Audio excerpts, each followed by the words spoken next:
Motorista ang naaktuhan ng karambola ng mga truck sa isang highway sa Mexico. May nakaligtas naman kaya sa mga driver ng truck ang sitwasyon po sa crash site. Ating silipin mula sa mga detalye ng balitang ibabahagi maya-maya.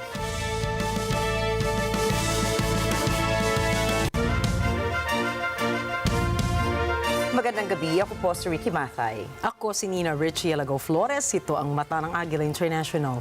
Para naman sa mga headlines ngayong araw ng Biyernes. Status of Visiting Forces Agreement ng Pilipinas at New Zealand target lagdaan sa ikalawang quarter ng 2025.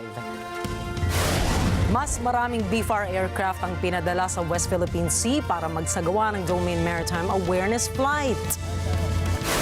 Pangulong Donald Trump handang magpataw ng 150% na taripa para sa BRICS countries. Halos 7,000 mga empleyado ng Internal Revenue Service mawawalan ng trabaho. At mga lansangan sa Detroit, Michigan, nagmistulang ice skating rink dahil sa sumabog na water main pipe.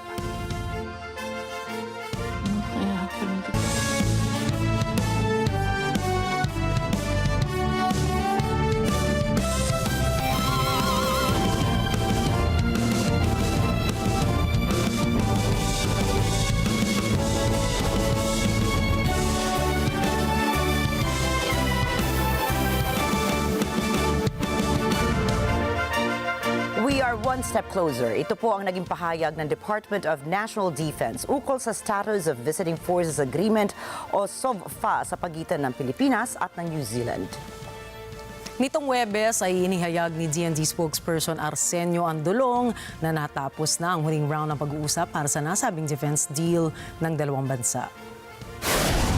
Giit ng tagapagsalita, mapapalakas ng SOVFA ang defense at military ties ng Manila at Wellington. Sa bisa kasi ng Visiting Forces deal ay papayagan ng New Zealand Defense Force at Armed Forces of the Philippines na makapagsagawa ng military exercises sa loob ng teritoryo ng isa't isa. Umaasa ang Pilipinas at New Zealand na malalagdaan ng SOVFA sa ikalawang quarter ng 2025. Nagpadala ng maraming aircraft ng Bureau of Fisheries and Aquatic Resources o BFAR ang Philippine Coast Guard patungo sa West Philippine Sea. Ito po ay kasunod ng ginawang reckless maneuver ng isang Chinese military helicopter sa airspace ng Bajo de Masinloc. Ayon kay PCG spokesperson for the WPS, Commodore J. Tariela, isang Maritime Domain Awareness o MDA flight ang isinagawa sa airspace ng Kalayaan Island Group nitong Huwebes ng umaga. Kabilang sa MDA flight ay 2 BFAR aircraft na galing Puerto Princesa. Dagdag ni Tariela, sa gitna ng operasyon ay namataan ng BFAR aircraft ang isang China Coast Guard vessel na may bow number 5101 at higit sa 50 Chinese maritime militia vessels patungo sa Pag-asa Island at 6 na Chinese ships naman sa Rizal Reef. Inakusahan naman ng China na ang Pilipinas ang nanghimasok sa teritoryo nila na tinatawag nilang Huangyan Dao. Sa kabila po nito ay pinag-aaralan na rin ng Pilipinas na maghain ng panibagong diplomatic protest dahil sa helicopter incident sa Bajo de Masinloc. Hinirang ng Department of Tourism si South Korean actor Seo In-guk bilang Philippine Tourism Ambassador para sa Korea. Bilang Philippine Tourism Ambassador sa Korea, handa si Seo In-guk na dalhin ang kanyang fans sa isang hindi malilimutang trip sa mga naggagandahang mga isla at lugar sa Pilipinas. Nakilala si Seo In-guk sa mga K-drama kagaya ng Love Rain noong 2012 at mas lalo pang nakilala sa TV series niyang Reply 1997 taong 2012 din. Ilan rin sa mga TV series niya ay ang Master's Son noong 2013, High School King of Savvy 2014 at The King's Face noong 2014 din. Samantala, nakahanda na rin ang susunod nitong proyekto na isang highly anticipated series drama na Boyfriend on Demand, makakasama ng Korean actor si Blackpink Jisoo. Ayon sa ahensya, ang hakbang na ito ay tulay umano sa pagpapaunlad ng turismo sa pagitan ng Pilipinas at ng South Korea. Inatasan ng Korte Suprema ang Office of the Executive Secretary, ang Senado at ang House of Representatives na magsumite ng orihinal na kopya ng 2025 General Appropriations Act o GAA, pati na ang enrolled bill nito. Sa isang advisory, dapat ay maisumite ang mga nasabing dokumento ng hindi lalampas ng alas 12 ng tanghali ng February 24. Nagugat ito sa petisyon na inihain ni dating Executive Secretary Victor Rodriguez at iba pang kaalyado ni former President Rodrigo Duterte na kumikwestiyon sa legalidad ng 2025 GAA. Itinakda rin ng Korte Suprema ang oral arguments para sa petisyon sa April 1, habang ang preliminary conference naman ay gagawin sa February 28.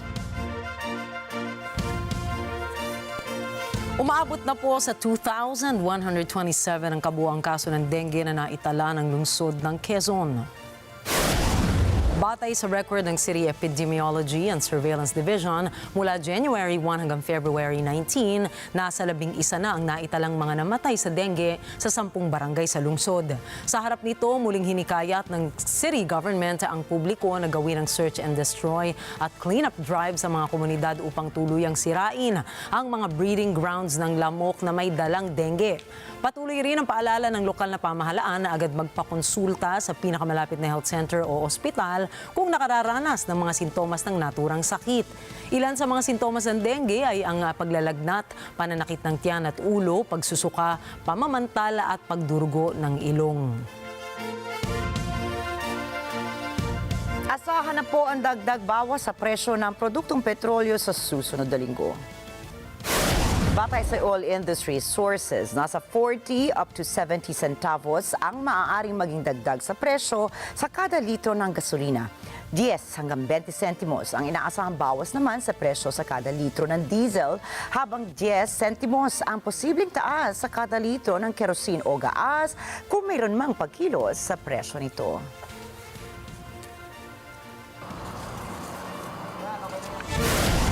Susunod, US President Donald Trump nagbantang magtataas ng taripa sa BRICS countries. Ukrainian President Volodymyr Zelensky at General Keith Kellogg nagkita na sa Kyiv. At Israeli Prime Minister Benjamin Netanyahu nangakong pagbabayarin ang Hamas. Magpapatuloy pa rin po ang balitaan pagbalik ng mata ng Agila International.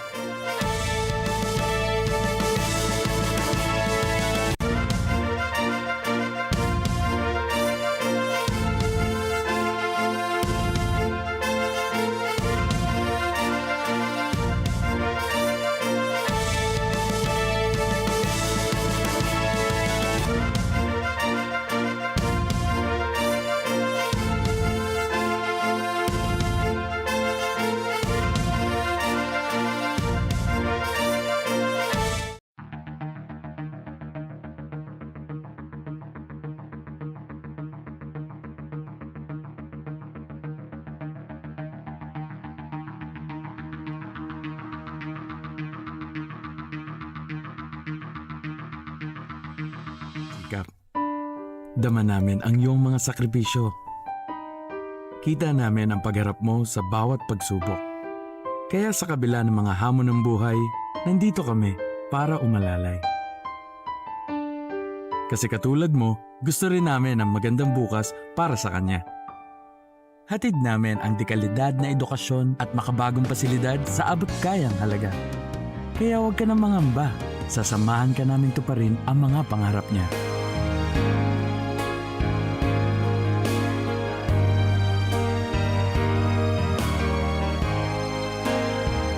Maaasahan mong sulit dito ang mga pinagsikapan mo.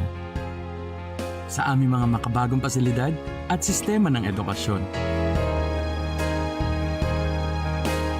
Mailalabas natin ang aking talino at mga kakayahan niya.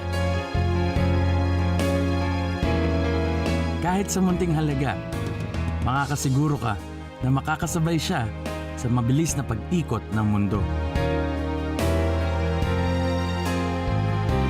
Sa new era, karamay mo kami sa bawat hamon. Kaagapay mo kami sa bawat hakbang. Kasama mo kami sa bawat ngiti at tagumpay.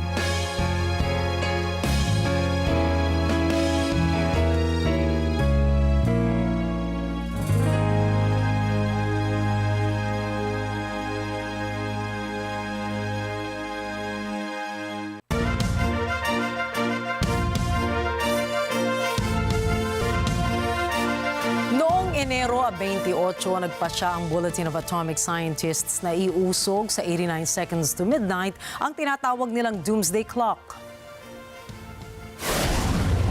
In setting the clock closer to midnight, we send a stark signal.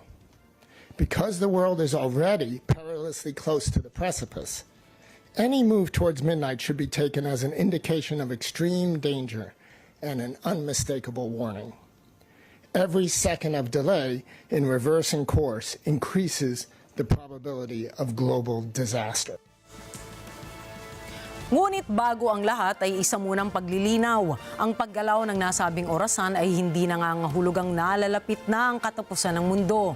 Sa halip ay paglalarawan lamang ito sa panganib na dala ng man-made catastrophe na maaaring magmula sa digmaang nuklear, mga di pangkaraniwang climate emergency at iba pang mga salik o factors. The countries that possess nuclear weapons are increasing the size and role of their arsenals, investing hundreds of billions of dollars in weapons that can destroy civilization many times over. Meanwhile, arms control treaties are in tatters, and there are active conflicts involving nuclear powers.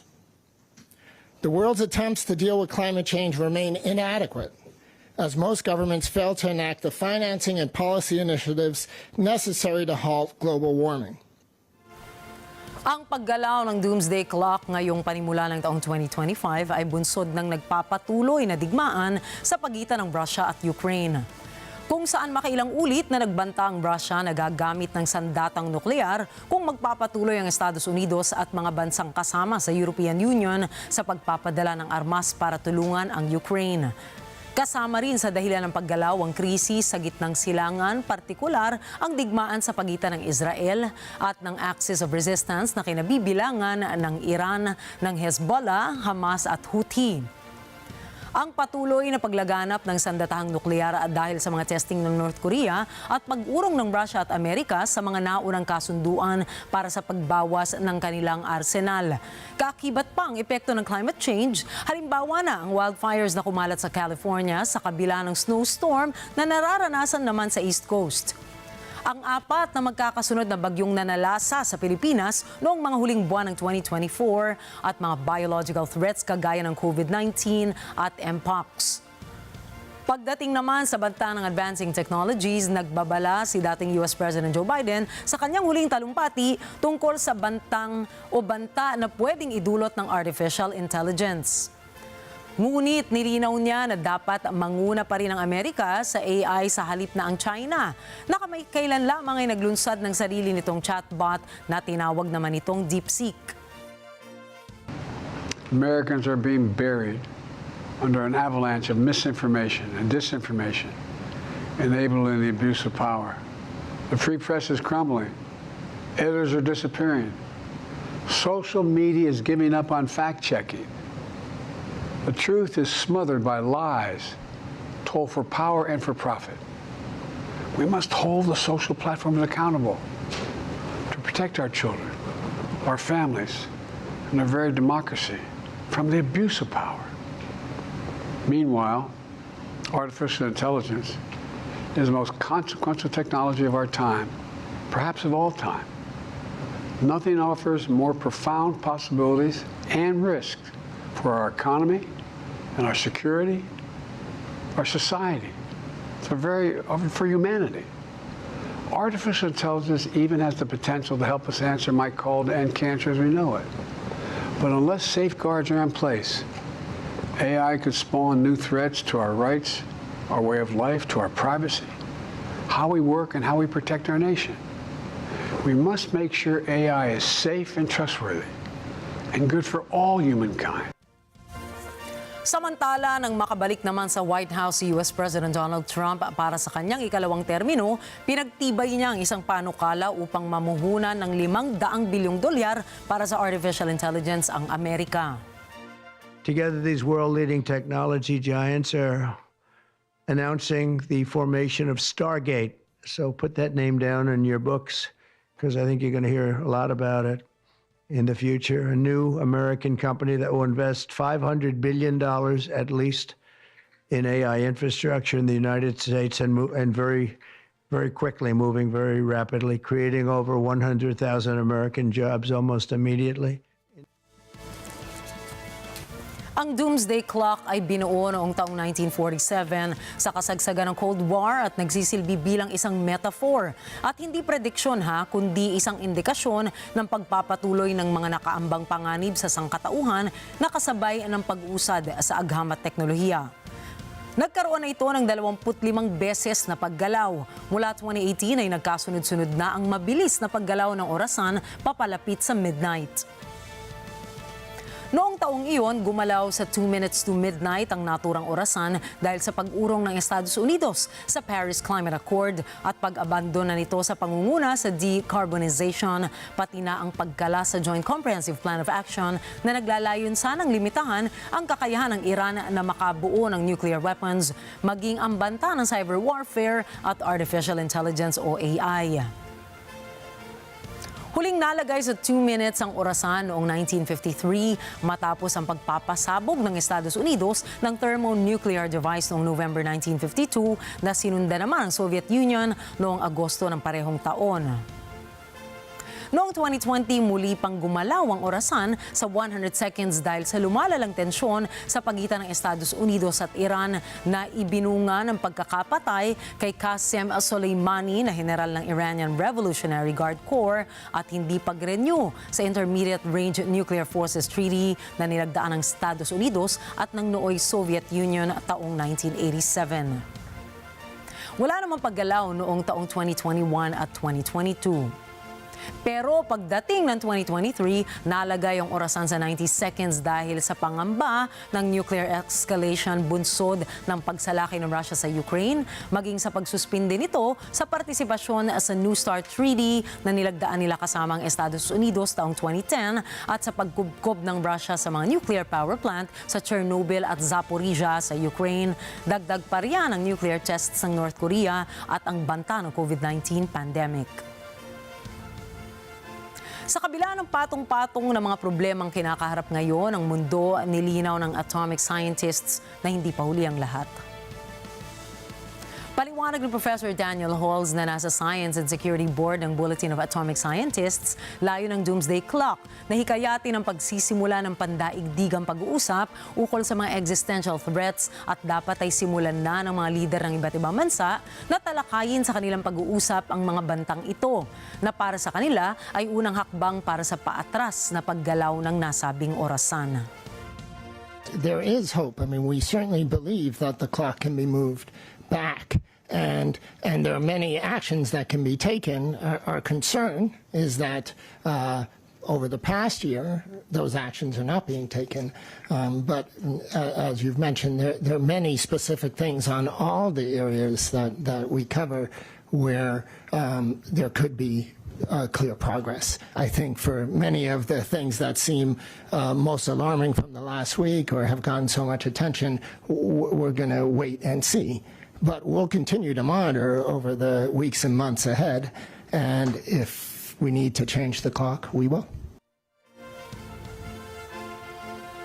Wika nga nating mga Pilipino, habang may buhay, may pag-asa. Ngunit mahalaga ang bawat araw at walang mas mainam na panahon para tayo umaksyon kundi ngayon na mismo. Dahil ang oras na nasayang ay hindi na natin maibabalik. Pakatandaan, time is gold. Sa iba pa mga balita, hindi lamang mga overseas Filipino workers ang nabiktima ng mga scam hubs sa Myanmar dahil marami ring Chinese nationals ang na-scam ng mga grupong nagpapatakbo ng nasabing internet fraud centers. Ang mga biktimang Chinese na nakatakas mula sa scam hubs ay pumunta sa Thailand kung saan sila ay tinulungan doon ng mga otoridad. Ayon sa Thai Border Police, 6 na flights ang nakaschedule ngayong Biyernes para ihatid pa uwi ang 600 Chinese nationals sa China. Noong Huwebes naman ay nasa 50 Chinese nationals ang pumunta sa Thailand. Nanggaling anila sila sa Miyawadi, Myanmar, na isang lugar na pinaniniwala ang scam hubs.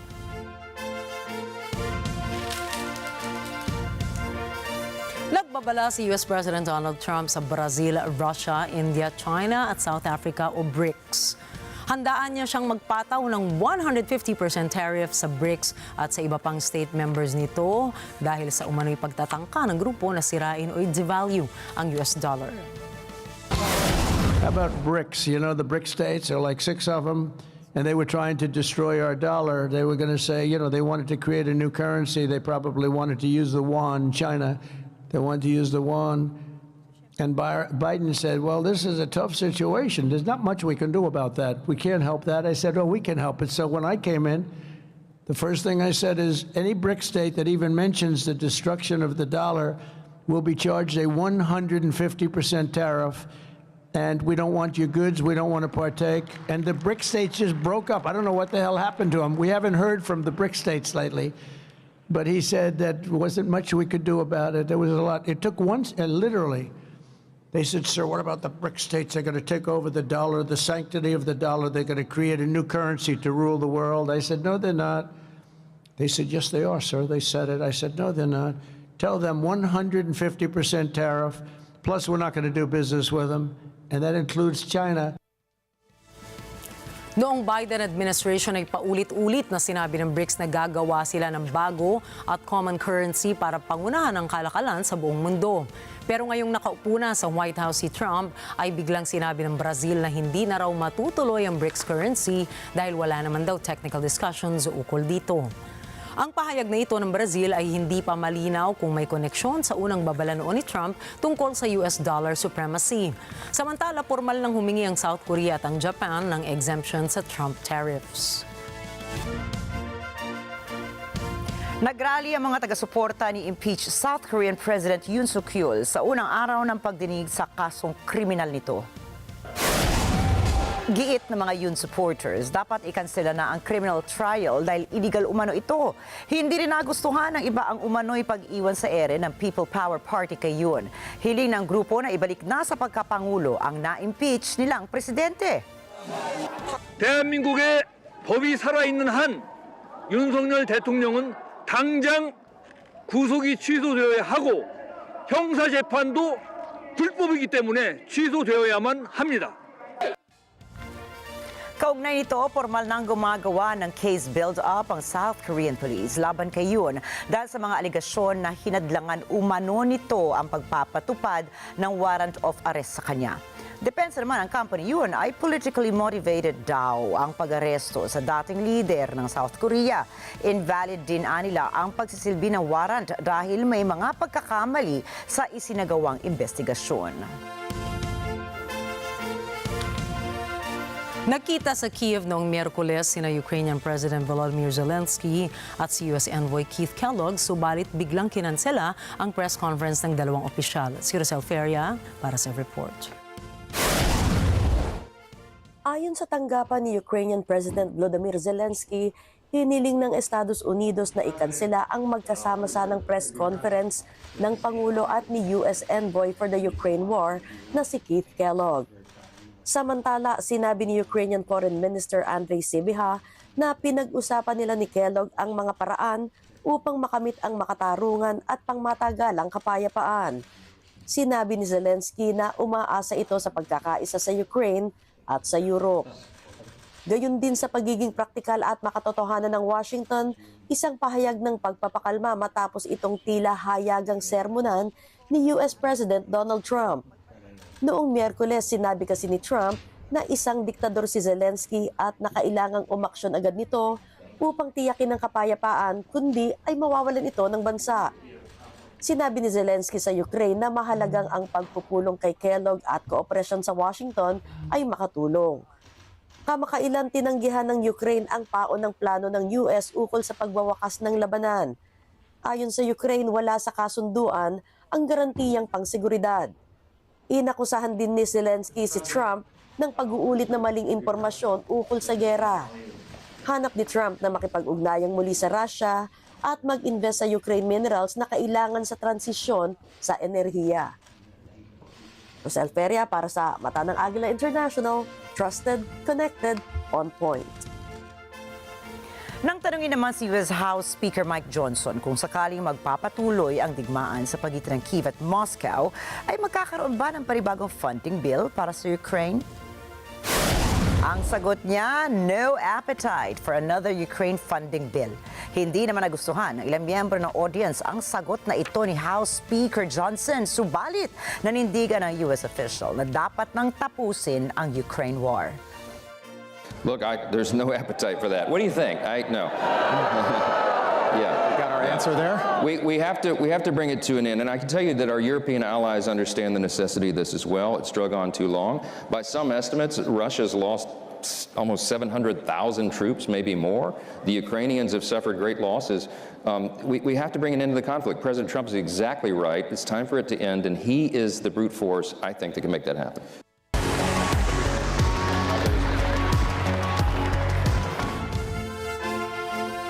Matapos ang isang closed-door meeting ng G20 diplomats, nagpasya si British Foreign Minister David Lammy na dapat ay may security guarantees para sa Ukraine. Binigyan diin ni Lammy na ang puso ng mga negosyasyong pangkapayapaan ay para sa pagtataguyod ng Ukraine. We have not got anywhere near a negotiated settlement.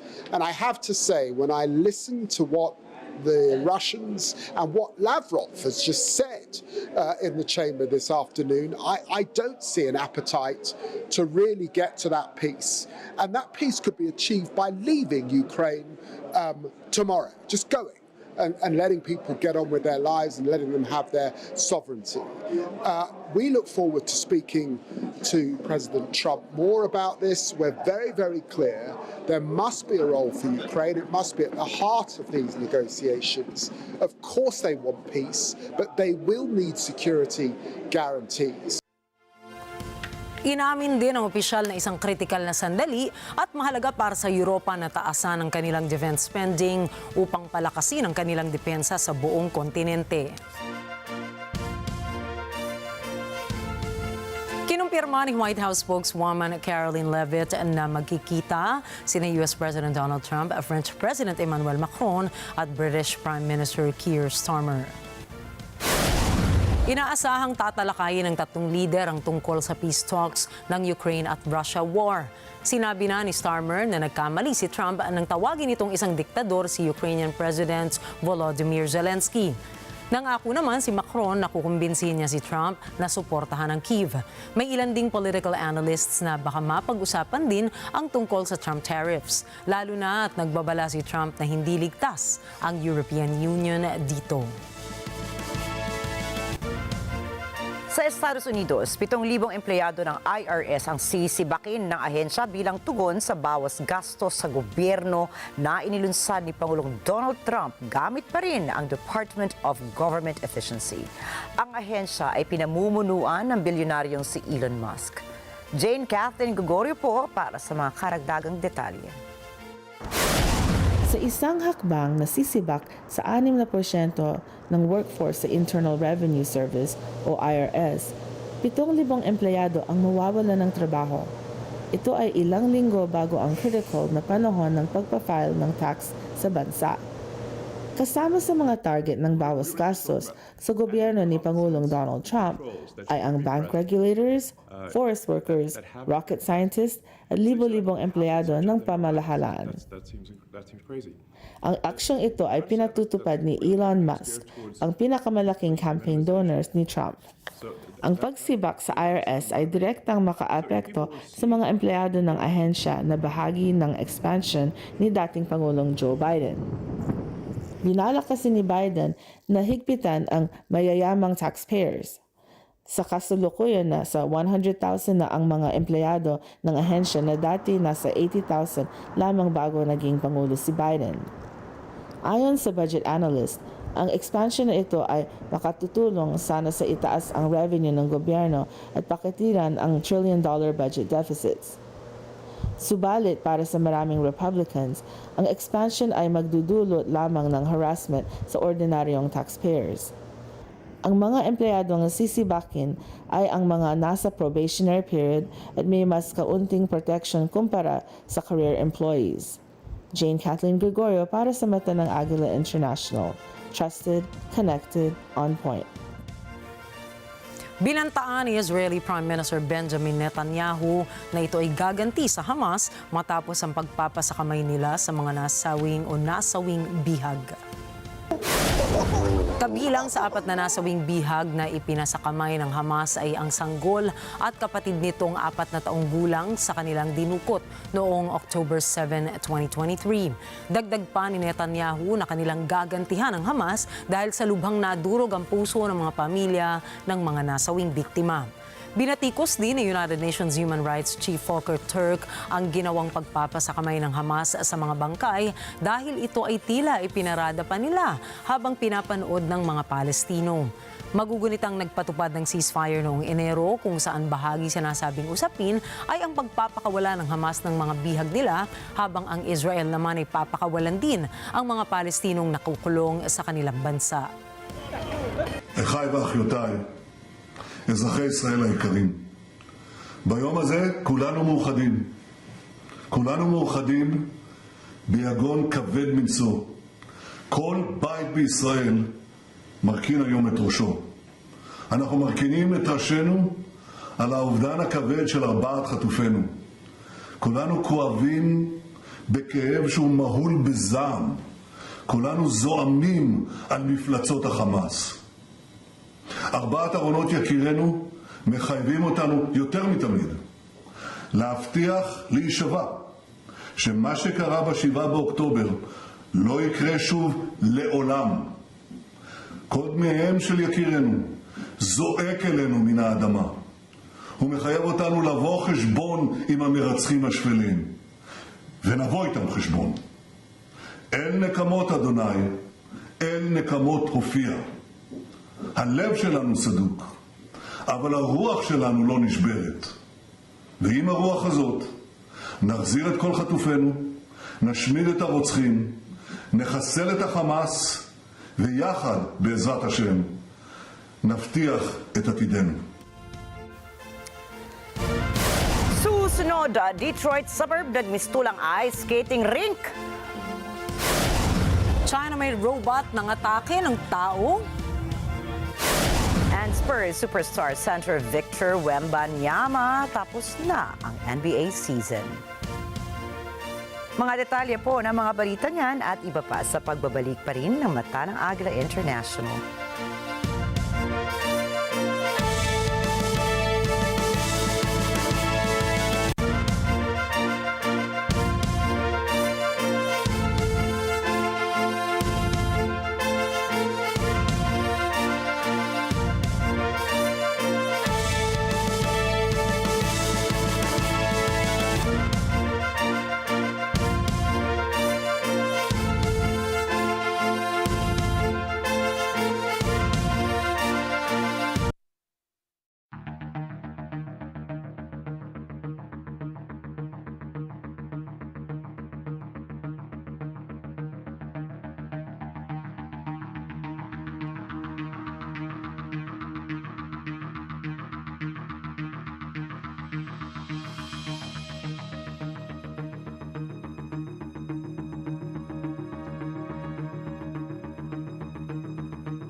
Habang busy si Jessica sa pag-iwas sa kanyang mga manliligaw. Kaya ko nang mag-isa, no? Kalat na yung chismis tungkol sa inyong dalawa ni Sean. Masaya ka na? Ano? Magiging target na naman ang alaga niya. Sinasabi mong gusto mo si Sean, pero may ginagawa ka bang bagay na makakabuti sa kapakanan niya? Ano na naman bang binabalik nitong si Kylie? Jessica Dugo, bibigyan kita ng malaki at mabigat na dagok. Hello, my shining love. Weeknights, 9. Take a broader perspective, focusing not just on the awards, but on the thought behind staging awards. Dr. Ronel Ibanez, founder of Asia's Golden Icon Awards, takes us behind the scenes on award events as he talks about his leadership, philanthropy, and iconic mission in recognizing leaders. We are committed to give back to our community. From the real estate to the award-giving body, all of this, part of the proceeds of that goes to the foundation. Open for business with Cesar Vallejos, Sunday, 9 p.m. Sa NET25.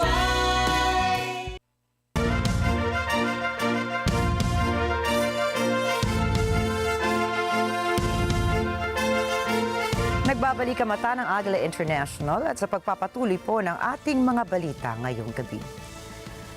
Huli sa dashcam ng isang motorista ang karambola ng 5 truck sa isang highway sa Mexico kung saan 4 na individual ang namatay sa insidente. Ayon sa lokal na ulat, nagsimula ang lahat ng salpukan ng 2 truck. Nadamay na lamang ang 3 iba pang trucks matapos sumabog ang fuel tank ng isa sa mga ito. May nakaligtas naman na 4 na katao, subalit nahirapan ang mga rescuers. Nasakluluhan sila dahil hirap silang apulahin ang apoy. Anila, maraming kargang langis ang fuel tank na sumabog. Nagsagawa na ng criminal investigation ng pulisya para alamin ang sanhi ng aksidente. Nagmistula ng mga ice rink ang maraming kalsada sa Detroit, Michigan matapos sumabog ang isang water main pipe at bumaha sa lugar sa gitna ng winter season sa Estados Unidos. Ayon sa lokal na ulat, nasira ang isang 137-meter o centimeter steel transmission line sa timog silangang bahagi ng syudad.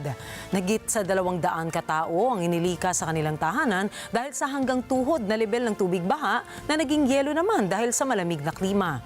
Kinumpirma ng Detroit Water and Sewage Department na kanilang sasagutin ang magiging danyos na hindi sakop ng insurance ng mga residente doon. Inanunsyo naman ng Great Lakes Water Authority na aabot ng 2 linggo para matapos ang nasirang main transmission line sa Detroit.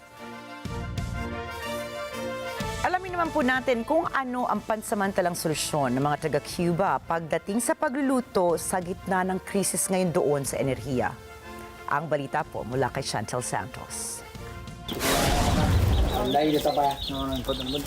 Dahil sa madalas na kawalan ng kuryente sa Cuba dahil sa sumusukong power grid sa bansa, bumabali ngayon ng mga pamilya doon sa uling upang makapagluto ng pagkain kakainin. Día a día aquí, pésimo. La corriente, la mayoría de los equipos son eléctricos, no tenemos con qué cocinar, no hay corriente, el gas está escaso, está perdido y las balitas están vacías porque no entra el gas y se pasa mucho trabajo para cogerlo y optamos por cocinar con el carbón, que es lo que nosotros podemos hacer aquí. Comprar los sacos de carbón, que hay personas aquí que hacen hornos y nos venden los sacos de carbón, o si no lo hacemos nosotros mismos ya, y es más fácil cocinar con eso porque si no pasamos mucho trabajo para poder comer. At dahil mataas ngayon ang demand sa uling, nagmamahal din ang presyo nito. Malísima, el día entero a veces sin corriente, con carbón y si no con leña.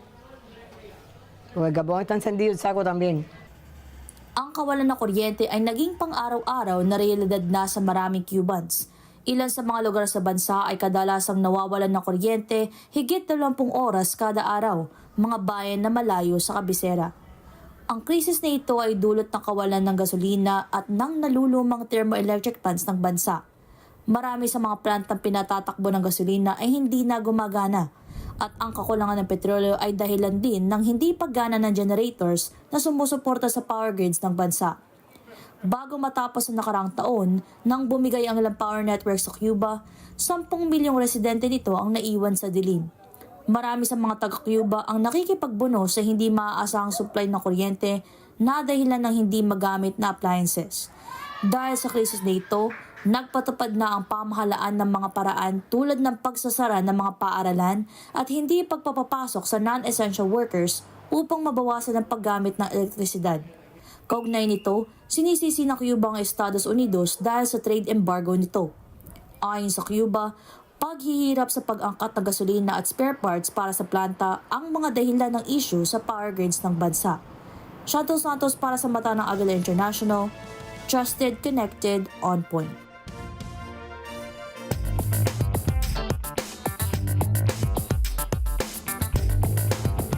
Bumagsak ang shares ng US retailer na Walmart nitong Huwebes matapos maglabas ang kumpanya ng forecast sales and profit nito na mababa sa expectation ng Wall Street. Si NJ De Guzman para sa balita.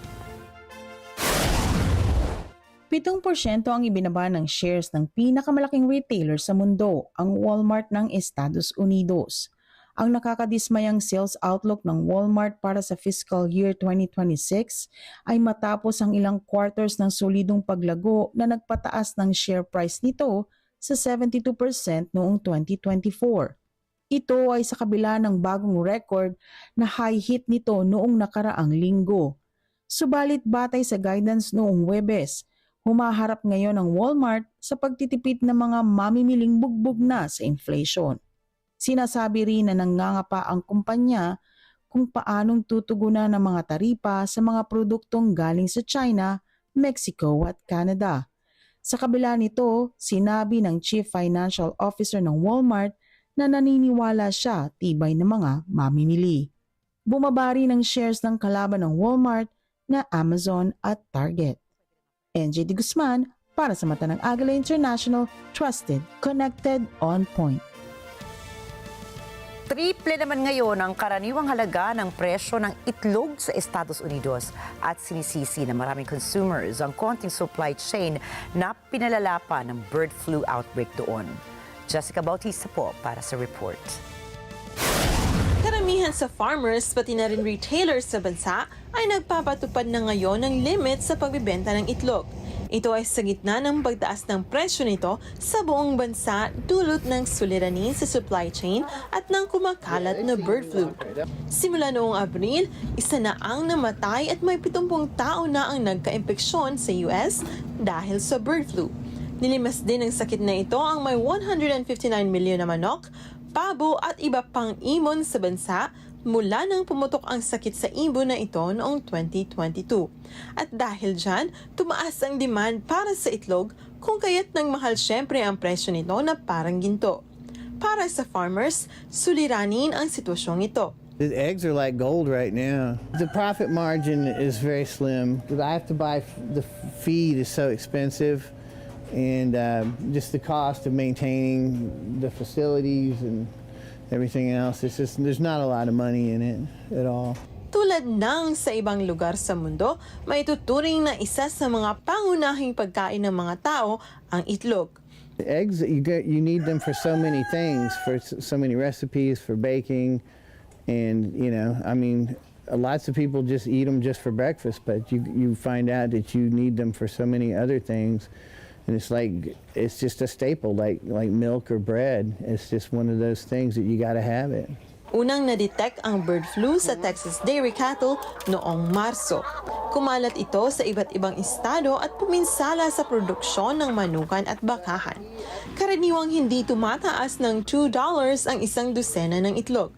Sa kasalukuyan, hindi bababa sa $5 kada dosena ang bentahan ngayon. Jessica Bautista para sa mata ng Agila International. Trusted, connected, on point.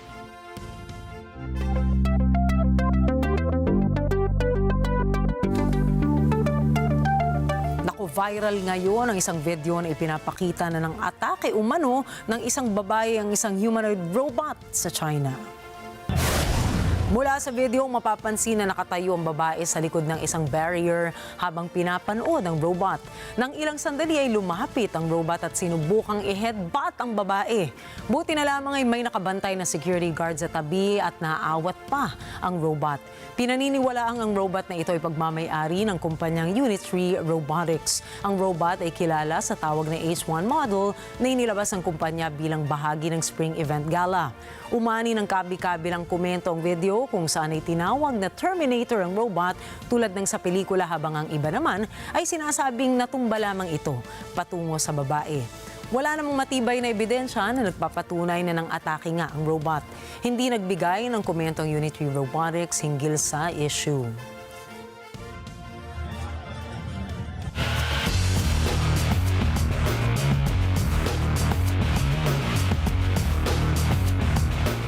Itinuturing ngayon ng San Antonio Spurs na isang malaking setback sa kanilang koponan ng hindi paglalaro ng kanilang All-Star Center na si Victor Wembanyama. Inanunsyo ng Spurs medical team na nagtamo ng isang season-ending illness ang Defensive Player of the Year candidate at kakailanganin itong sumailalim sa medical treatment na tatagal ng ilang buwan. Ayon sa Spurs front office, nagpositibo ang superstar sa deep vein thrombosis o ang pamumuo ng blood sa kanyang kanang balikat. Dahil dito ay pinayuhan siya ng doktor na agad dumaan sa operasyon kaya hindi ito pinaglalaro sa natitirang laro ng NBA season. Ang deep vein thrombosis ang sakit na nagresulta sa maagang pagretiro ng Miami Heat star at Hall of Famer na si Chris Bosh. Ang 7'3" na player ay naging number 1 overall pick ng Spurs noong taong 2023 NBA draft. Mayroon itong average points at 24.3, 11 rebounds, 3.8 blocks at 3.7 assists. Inilabas na ng Samahang Basketball ng Pilipinas o SBP ang listahan ng 12 manlalaro ng Gilas Pilipinas para sumabak sa huling window ng FIBA Asia Cup qualifiers laban sa Chinese Taipei sa February 20. Nanguna si AJ Edu na siyang unang pagkakataon na sasabak sa international competition. Kasama sa 12-man roster sina Justin Brownlee, Junmar Fajardo, Scotty Thompson, Japet Aguilar, Jamie Malonzo, Chris Newsom, Calvin Oftana, CJ Perez, Kevin Kembao, Dwight Ramos at Carl Tamayo. Magiging reserve naman sina Troy Rosario at Mason Amos matapos na hindi sila makasama sa final roster. Magiging kapalit si Edu ni Kai Soto na nagtamo ng ACL injury.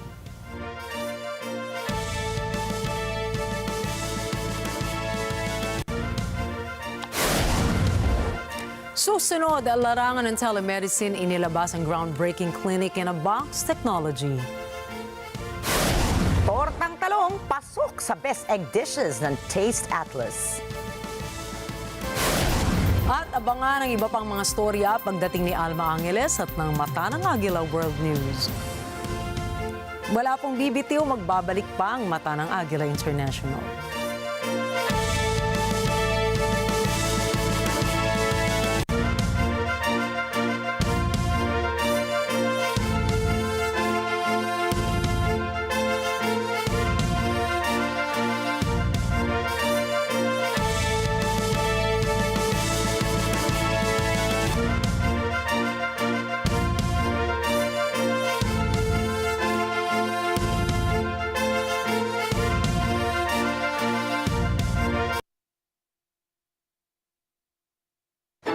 Mula sa NET25 News, ako po si Alex Santos. At ako naman po si Ali Soto. Matatag, matapang at matapat na balitaan. Yan ang aming ihahatid Lunes hanggang Biyernes. Alas 6 hanggang alas 7:30 ng gabi. Mata ng Agila Prime Time. Dito sa NET25.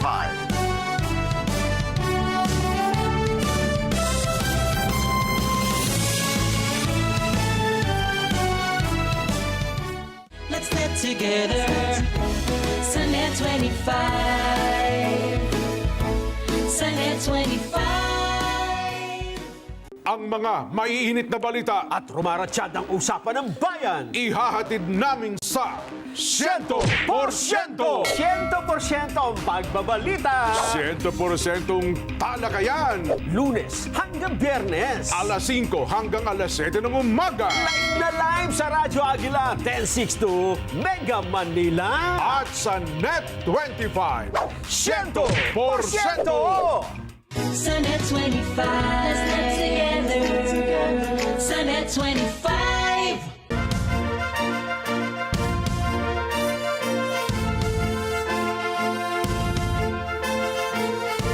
Matapos tukuyin ng Estados Unidos ang ilang Mexican cartels na foreign terrorist organizations, nagpahayag si Pangulong Claudia Sheinbaum na lalo nitong iingatan ang soberanya ng kanyang bansa. Si Bernhard Gonzaga para sa balitang yan. Noong Huwebes, sinabi ni Pangulong Claudia Sheinbaum ng Mexico na maghahain ito ng reforma sa konstitusyon na layong protektahan lalo ang pambansang soberanya. Ito ay matapos tukuyin ng Estados Unidos ang ilang kartel sa Mexico na foreign terrorist organizations.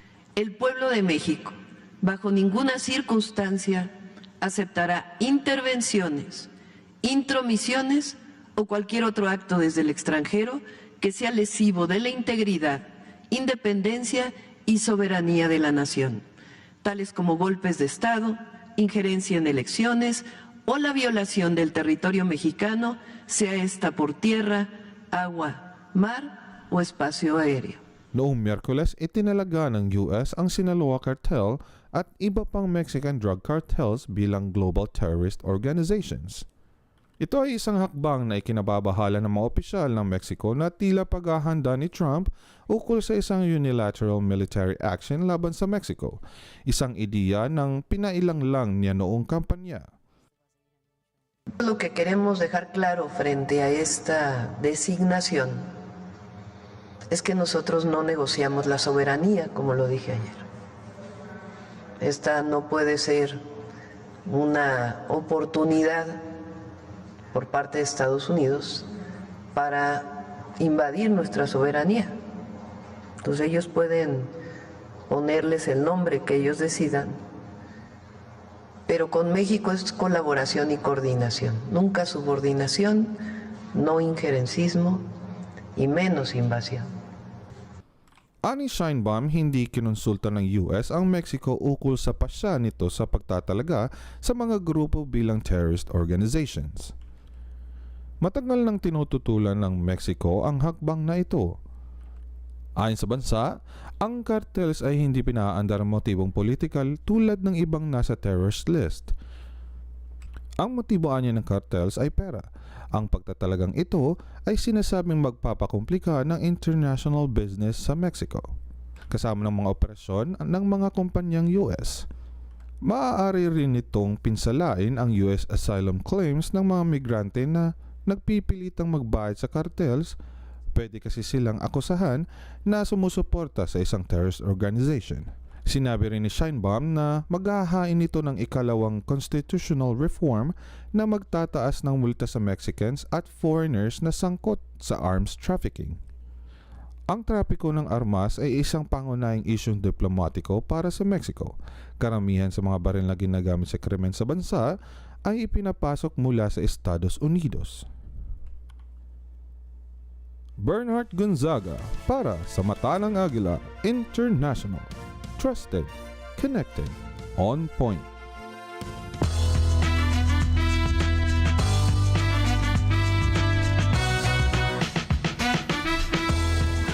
Halos 2 taon matapos ang debut ng hit na The Last of Us ay inanunsyo na ng HBO ang pagbalik ng hit TV series para sa ikalawa nitong season.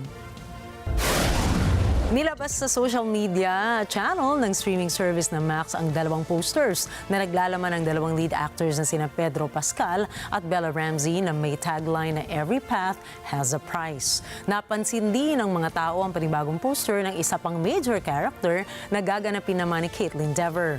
Ang The Last of Us Season 2 ang magpapatuloy ng storya ng hit video game na 5 taong makalipas ng istorya ng Season 1. Mapapanood ito sa Max at iba pang kalakip na streaming service sa ika-14 ng Abril. Binasura naman ng korte sa Argentina ang mga kasong involuntary homicide sa 3 taong kasangkot umano sa pagkamatay ng ex-boyfriend member or ex-boy band member na si Liam Payne na maaalalang nahulog mula sa isang 3rd floor hotel room ito sa Buenos Aires noong nakaraang taon. Ang desisyon na ipinalabas noong Miyerkules ay inilabas sa publiko noong Huwebes. Ang kaibigan ni Liam Payne na si Roger Nors at 2 manggagawa mula sa hotel na sina Esteban Graci, isang receptionist, at Hilda Martin, manager ng hotel, ay absuelto rin sa nasabing kaso. Paliwanag ng korte, walang sapat na ebidensya upang managot ang mga nasasakdal. Ipinahayag naman ni Nors ang kanyang pasasalamat at sinabi niyang masaya siyang makakauwi na ng United Kingdom upang makiramay kay Payne. Batay sa naging hatol ng prosecutor kay Nors, hindi umano nito inimpluwensyahan si Payne sa pangyayari. Ayon sa korte, walaan niyang kakayahan si Nors upang pigilan ang trahedya. Inilarawan naman ni Nors noong November 2024 na bumisita siya sa hotel ng ilang beses sa araw ng insidente, subalit umalis siya bago mangyari ang pagkamatay ni Payne.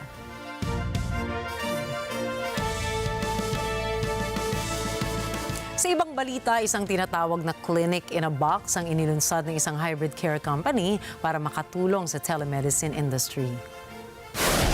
Ayon sa OnMed, ang kanilang care station ay ang pinakaunang produkto nito na kayang magkaloob ng comprehensive care na walang ipinagbago sa traditional healthcare clinics. Anila, may malaking screen ang care station para sa real-time one-on-one consultations sa mga qualified clinicians. Sa loob ng care station, may nakahandang iba't ibang tools para kumuha ng vital signs ng isang pasyente katulad ng blood pressure, temperature, oxygen levels at thermal imaging. Lumabas din ang care station sa Consumers Electronics Show 2025 sa Las Vegas kung saan itinampok nila ang kakayahan nitong kumuha ng diagnostics, biometrics at iba pang measurements. Sa ngayon, operational ang mga care station sa 5 locations sa Estados Unidos at available rin ito sa publiko. Inexpensive and quickly prepared, tortang talong can be enjoyed at any time of day as a hearty breakfast, lunch, or dinner. Yan ang nakakatakam naman talagang food rating ng Taste Atlas sa simple yet popular na Filipino egg dish natin na tortang talong na naging second best egg dish sa buong mundo. Binigyan din ito ng 4.4 out of 5 rating ng Taste Atlas. Siyempre naman, sino nga ba ang hindi mai-inlove sa sarap ng lasa ng napakasimple pagkain Pinoy na ito na ang mga ingredients lamang, ito po inihaw lamang na talong at itlog. Tinawag din ng food critics na isang versatile delicacy ang tortang talong at sinabing ito ang pinakamainam na kainin kapag may kanin, kamatis o kaya ay ketchup.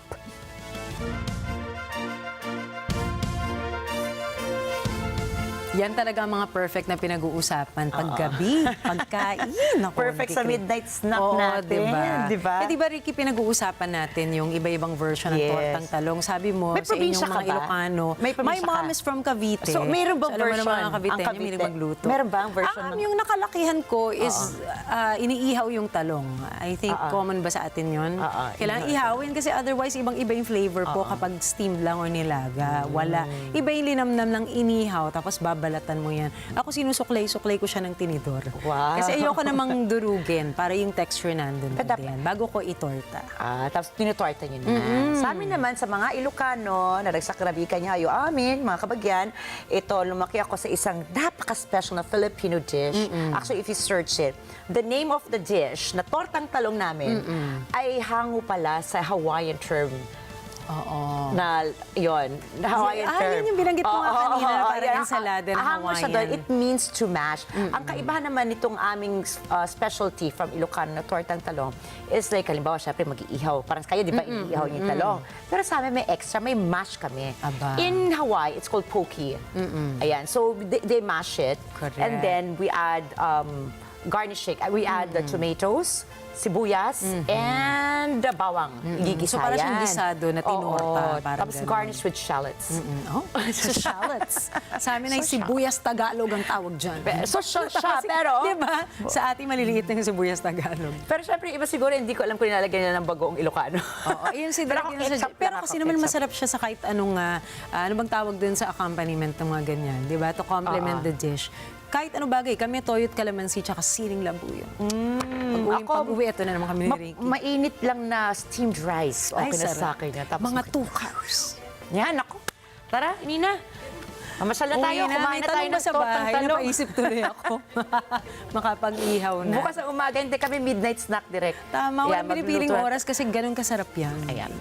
Sige, magkamagala direct, magpapadala kami sa bahay mo. Para hindi mo na i-google yung recipe, magdadala kami ng sample. Tapos maggagawa ka na sarili mong survey direct ha, ano mas masarap?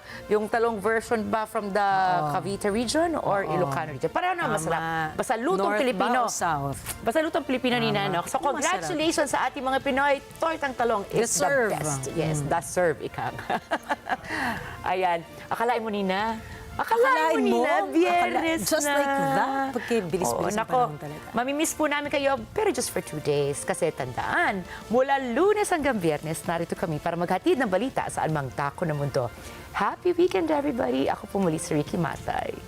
At ako naman si Nina Richie Lago Flores na bumabati rin na isang masayang weekend po. Ito ang mata ng Agila International. Para naman po sa iba pang mga balitang nangyari rin sa iba't ibang panig ng mundo, punta naman tayo kay Alma Angeles para sa Mata ng Agila World News. Take it away, Alma.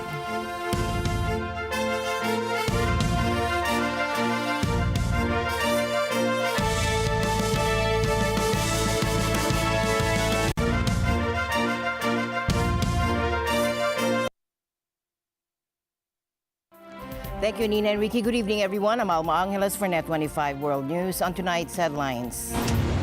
U.S. President Trump's envoy met Ukraine's President Zelensky in Kiev, but officials say the talks haven't yet addressed the deep wartime rift. Look, President Trump is obviously very frustrated right now with President Zelensky. The fact that that he hasn't come to the table, that he hasn't been willing to take this opportunity that we have offered. I think he eventually will get to that point, and I hope so very quickly. Prime Minister Netanyahu warned Hamas will pay for failing to release the body of hostage Sherry Bibas, escalating threats to the Gaza ceasefire. Israeli experts confirmed one of the 4 bodies handed over by Hamas was an unidentified woman, not Bibas. Here's a photo of the Bibas brothers. These perfect children again were 4 years old and less than 1 year old when the Hamas savages snatched them from their mother's arms. She fought like a lioness to protect her boys. And Italy authorities are warning, but not for the reason you think. Tonight we report on Mount Etna, which has been erupting for days. Officials are urging tourists to steer clear. And the news starts now.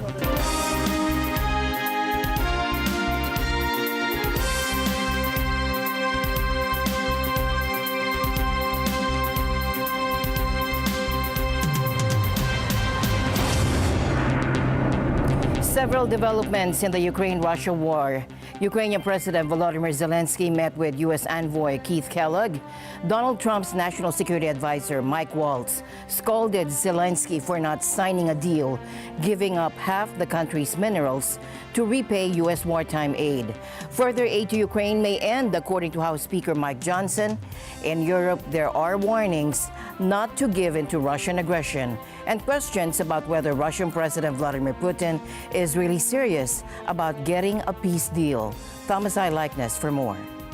Tensions are high between Ukraine and the U.S. after President Donald Trump called Zelensky a dictator and said Ukraine started the war with Russia. Zelensky responded by saying Trump is in a bubble of Russian misinformation. The Ukrainian president met Thursday with U.S. envoy Keith Kellogg. But the U.S. abruptly canceled a planned news conference after the meeting, offering no explanation. Zelensky did say, though, that he had restored hope after speaking with Kellogg. General Kellogg, our talks restore hope. We need strong agreements with America, agreements that will really work. I gave instructions to work fast and very much even-handedly. Economic interests and security interests should always go hand in hand, and the details of the agreement are important. The better the details are drafted, the better the result. We spoke with General Kellogg about the front line, the need to free all of our prisoners of war who are held in Russia, and also the necessity of a reliable and well-defined system of security guarantees so the war doesn't return and Russians are no longer able to maim life. We all need peace. Ukraine, Europe, America, everyone in the world. Kellogg has offered no comment on the talks. In Washington, more harsh words for Zelensky, this time from National Security Advisor Mike Waltz. Waltz says Trump is running out of patience with the Ukrainian president. His frustration with President Zelensky is that you've heard is multifold. One, there needs to be a deep appreciation for what the American people, what the American taxpayer, what President Trump did in his first term, and what we've done since. So some of the rhetoric coming out of Kyiv, frankly, and insults to President Trump were unacceptable. Waltz says Trump is also upset Zelensky has not signed a deal to give the U.S. a large chunk of Ukraine's rare earth minerals. President Trump is obviously very frustrated right now with President Zelensky. The fact that that he hasn't come to the table, that he hasn't been willing to take this opportunity that we have offered. I think he eventually will get to that point, and I hope so very quickly. And it looks like congressional support for Ukraine is waning. Speaking to the Conservative Political Action Conference, House Speaker Mike Johnson hints the flow of money from Washington may be shut off. There's no appetite for that. What do you think? No. Yeah. Got our answer there? We have to bring it to an end. And I can tell you that our European allies understand the necessity of this as well. And while Europe would like to see an end to this war, EU Foreign Policy Chief Kaja Kallas says she doesn't believe Russia really wants peace. And she says in its haste to get a peace deal, the U.S. is rewarding Russian aggression. Kallas warns about pandering to Moscow. Let us understand what kind of signal we are sending if we are giving everything on the plate to the aggressor. It sends a signal to all the aggressors in the world that you can do this, because they will offer you on top of it something else. British Foreign Minister David Lammy is also skeptical of Russia's claim to want peace. Lammy says he saw no evidence of that during discussions Thursday at a meeting of G20 foreign ministers in South Africa. I don't see an appetite to really get to that peace. And that peace could be achieved by leaving Ukraine tomorrow, just going and letting people get on with their lives and letting them have their sovereignty. There will be more talks with Trump next week. On Monday, he will meet with French President Emmanuel Macron and British Prime Minister Keir Starmer. And as the war enters its fourth year, Ukrainians endure scenes like this across the country, a never-ending barrage of Russian airstrikes. For Ukrainians living with this horror, they dream of peace, but peace that sees the uninvited occupiers leave and their country's borders restored. Thomas I. Likeness, NET25 World News. Airlines modified flight paths between Australia and New Zealand after China notified Australia that the People's Liberation Army Navy would hold live fire exercises off the New South Wales coast and international waters, a rare event. Australia's Prime Minister Anthony Albanese told reporters today that the time period for the Chinese Navy exercises had expired, and it was unclear if live fire had been used by the Chinese Navy.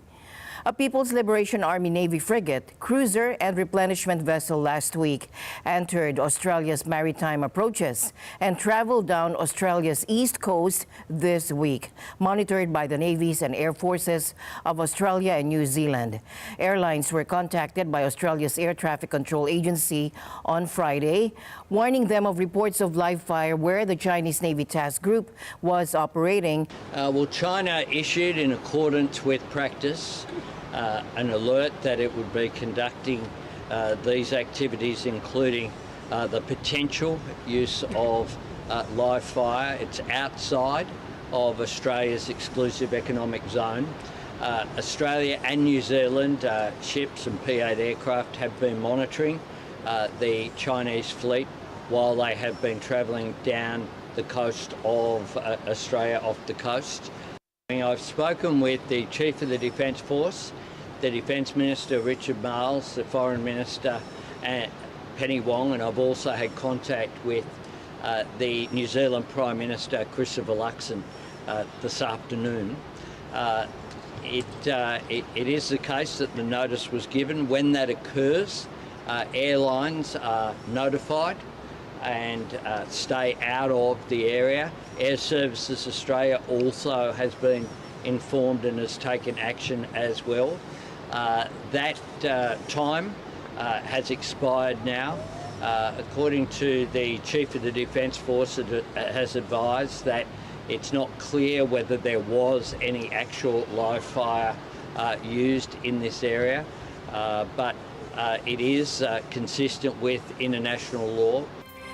Israeli Prime Minister Benjamin Netanyahu instructed the military to carry out an intensive operation in the West Bank after explosions on buses close to Tel Aviv in what Netanyahu's office described as an attempted mass attack. No casualties were reported. The Israeli police earlier said there had been explosions on 3 buses in 2 Israeli suburbs outside Tel Aviv, and that 4 explosive devices had been found. Local media reported the explosions had occurred on buses in depots and were empty. So unfortunately, I don't have a choice. I need to take public transportation. I was a little bit hesitant. I rely that the people who you know, who need to take care of it. I understood yesterday they did go through all the buses and make sure, did do the checks that they needed to do. And I was relying on that. Thank God, I do rely that. Unfortunately, we have to be always on top of these things, but we need to make sure that these things don't happen. I feel that today we know our enemy a little bit better, and we won't allow what happened 20 years ago on any level to happen again. Israeli Prime Minister Benjamin Netanyahu said that Israel would make Hamas pay for failing to release the body of hostage Sherry Bibas as agreed. Tragic day. It's a day of boundless sorrow, of indescribable pain. 4-year-old Ariel Bibas, his baby brother, 1-year-old Kfir, and 84-year-old Oded Lifshitz were brutally murdered by Hamas savages. Their bodies returned home to a nation in mourning, a nation that will never forget and never forgive the evil that cut down these beautiful souls. The Bibas children in particular became the symbol of who we are and who we're fighting against. Here's a photo of the Bibas brothers.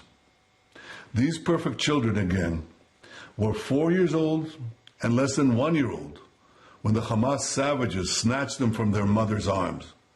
She fought like a lioness to protect her boys. Just imagine their horror. Imagine their confusion.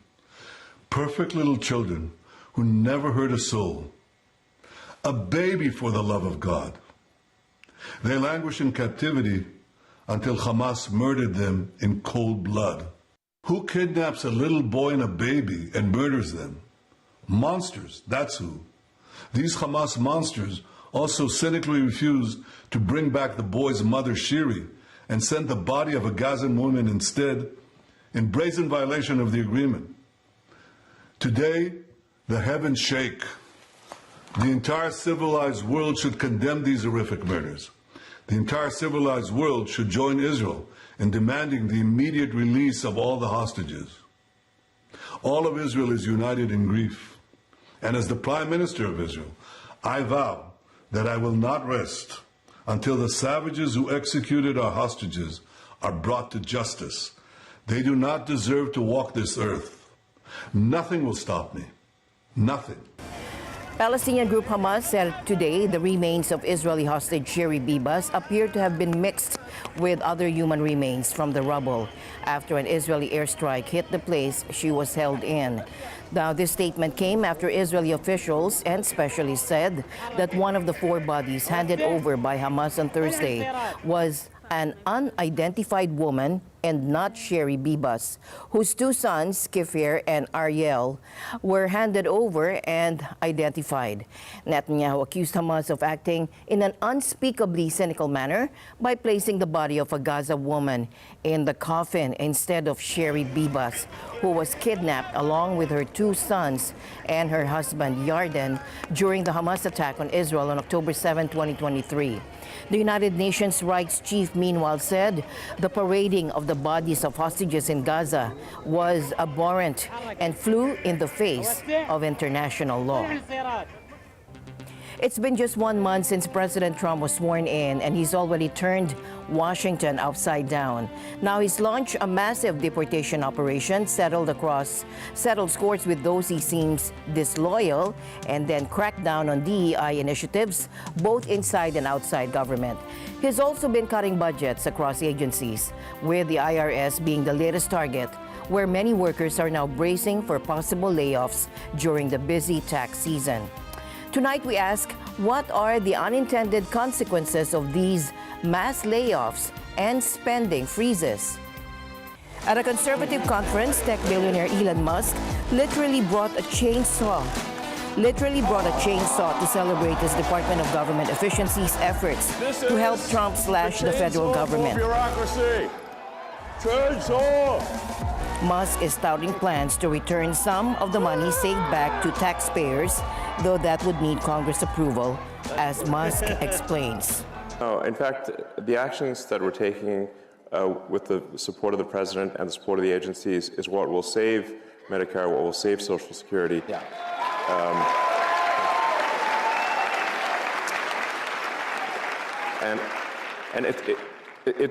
Because if the country goes insolvent If all the money is just spent on paying interest on debt, there's no money left for anything. Yeah. So that's the reason I'm doing this, is because I was looking at the big picture here, and it's like, man, our debt's getting out of control. The interest payments, the interest on the national debt now exceeds the entire Defense Department budget. $1 trillion a year in Yes. interest. Just to carry the money that we owe is $1 trillion a year. Yes. That is unbelievable. And rising rapidly. So like, a country is no different from a person. Country overspends, country goes bankrupt. Same as a person who overspends goes bankrupt. So it's not like optional to solve these things. It's essential. Meanwhile, White House officials say the Trump administration is preparing to fire many IRS workers. An IRS executive told staff on Thursday that about 6,000 employees, roughly 6% of the agency's workforce, might be terminated right in the midst of the critical tax filing season. Now, this move is part of a radical downsizing effort targeting bank regulators, forest workers, rocket scientists, and tens of thousands of other government employees. In some cases, workers fired for alleged poor performance had previously received excellent reviews. Now, one former employee, Patrick Shea, expressed his dismay. It was sad. I definitely felt lied to. Like, as we talked about earlier, you know, I had demonstrated a history of exemplary performance at work, and I think just reading that line about, you know, your service is no longer your service has demonstrated that your employment is no longer in the interest of the American people. I think that definitely hurt. Still, the president shows no sign of slowing down. In his first month, he has signed more than 73 executive orders, with Musk's cost-cutting team operating in at least 18 departments and agencies. Could Germany be heading towards its most controversial elections in decades? Will the rising far-right reshape the nation's political landscape? As Germans prepare to vote this Sunday, 4 candidates vie for the chancellorship in a race that's likely to produce another fragile coalition government. But with the AfD polling second and mainstream parties refusing to work with them, who will actually lead Europe's largest economy? Take a look. Germany holds a snap national election on Sunday, following the collapse of Chancellor Olaf Scholz's three-way coalition. Another uneasy coalition is the most likely result. Polls predict second place for the far-right Alternative for Germany, or AfD, which is putting forward a candidate for Chancellor for the first time. But no other main party will work with it, so forming a government is likely to be complicated. Here are the 4 candidates for Germany's next Chancellor. Germany's next Chancellor is likely to be Conservative Friedrich Merz. His opposition Conservative CDU-CSU bloc is way ahead in polls, but will need at least one partner. Merz moved his bloc further to the right than predecessor Angela Merkel. Last month, rivals accused him of breaking a so-called firewall against cooperating with the far right, when he passed a motion in Parliament with AfD support on cracking down on irregular migration. He has ruled out forming a government with the AfD. The CDU is pro-market and wants to cut red tape, encourage investments, and reduce energy prices to boost the economy. Scholz's coalition collapsed due to infighting, and his SPD, with 16%, has dropped to third place. But it's seen as likely to return as part of a grand coalition of centrists with Merz's CDU. Scholz presents himself as an experienced leader in command of the details. He rebuked US Vice President J.D. Vance after he endorsed the AfD as a political partner. Scholz favours helping Ukraine fend off Russia's invasion, but has recently struck a cautious tone, emphasising the need for diplomacy. The SPD wants to raise taxes for high-income earners and revive a wealth tax. Alice Weidel leads the far-right anti-immigration Alternative for Germany, which is polling second, but has pariah status among other parties in a country haunted by its Nazi past. Weidel has accused mainstream parties of disrespecting German voters in their treatment of her party. She met Vance on his recent visit to Munich when he endorsed her party, as has billionaire Elon Musk. Vidal is openly gay, but her party has become the loudest voice against LGBTQ+ rights in Parliament. The AfD also wants Germany to ditch the euro, reintroduce the Deutschmark, and potentially leave the EU, and to end weapons deliveries to Kiev and resume good relations with Moscow. The Greens' Robert Habeck is the current economy minister. His party is just behind Scholz's on 13% of the vote. Habeck's Greens want a more open asylum policy, promoting state-backed sea rescue initiatives, and simplifying family reunification processes and enhancing integration. They also want reforms to allow higher public spending. And the news continues here on NET25. We'll be right back.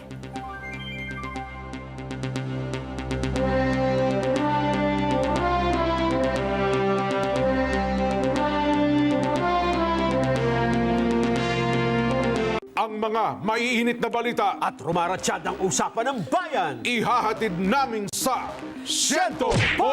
100% ang pagbabalita! 100% talakayan! Lunes hanggang Biyernes! Alas 5 hanggang alas 7 ng umaga! Live na live sa Radyo Agila 1062 Mega Manila! At sa NET25 100%! Sa NET25, let's get together. Sa NET25.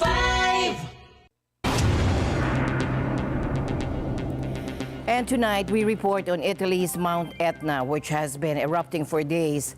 Officials are urging tourists to stay away, not only due to the eruption's dangers, but also because crowds are blocking emergency services.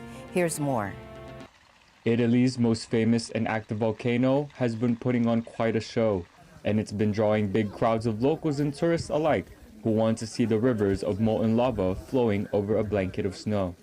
The crowds are in the thousands, and some are creating problems. Tourists are blocking roads with their vehicles, making it difficult for emergency services to get through. Some are ignoring safety guidelines to see how close they can get to the lava flow, putting themselves in danger. We are here. This is our territory, with a double role, that of rescuers, because in recent days there has been a large influx of tourists attracted by this lava flow, which rightly is beautiful, but at the same time many people have had problems. Some have hurt themselves, some have fallen while being around here. Mount Etna's latest eruption began on February 11th. With fiery lava cascading from the newly active Bocca Nuova crater. The area around the volcano has been affected by explosive activity, with ash emissions that have had impacts on air traffic and nearby locations. Italian authorities monitoring the development of the eruption have issued warnings and, in some cases, restrictions on being in the surrounding areas to ensure safety. People,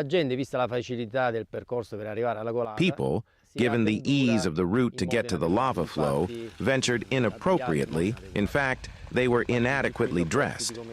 The last rescues yesterday or before yesterday, the people we found were with cold shoes and hypothermia, and a person who hurt himself last night fell into a snow hole and broke his ankle.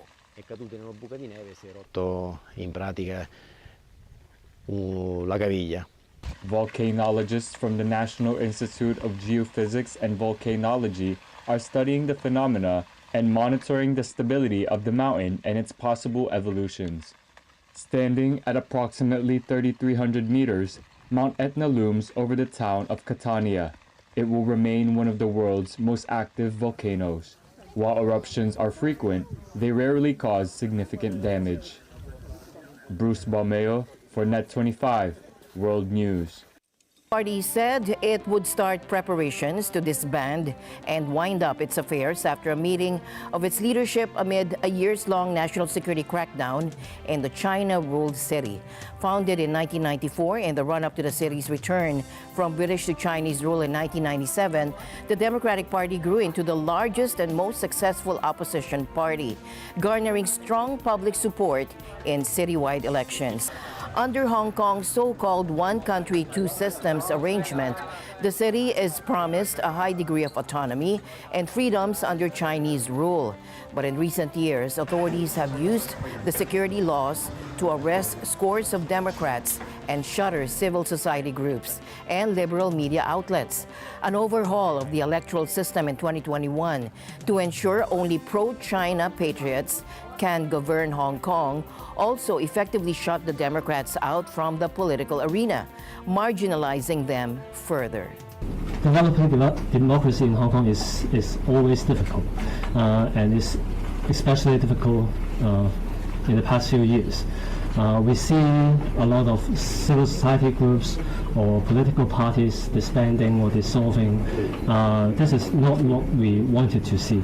We hope that the one country, two system can be a successful system that can convince Hong Kong people and all the other people in the world that this is a sound system, this is a good system.